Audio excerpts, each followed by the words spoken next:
شمالي پاکستان د خپل جادوګره ښکلا له امله په ټوله نړۍ کې ځانګړي نوم لري او د دې ښکلا تر ټولو زره راښوونکې خزانه د ګلګت بلتستان هغه سیمه ده چې پاسکونز پکې د طبیعت یو ژوندۍ معجزې بلل کیږي.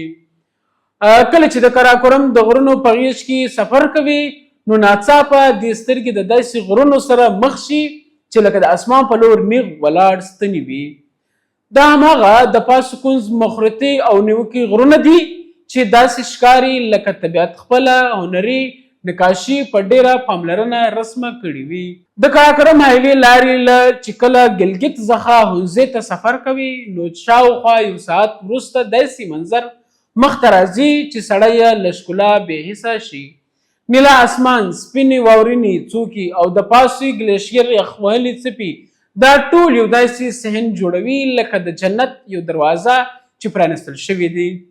دلته سیاحان هر کله د نړۍ له بېلابېلو هیوادونو راځي یوازې د دې لپاره چې د حیرانوونکي منظر په خپلو سترګو وویني. خو د پاسو کلي په دننه کې اوس د شپې پاتې کېدو اجازه نشته ځکه د طبیعت د ستاینې او د سیمې د نظم لپاره ځینې محدودیتونه لګول شوي دي.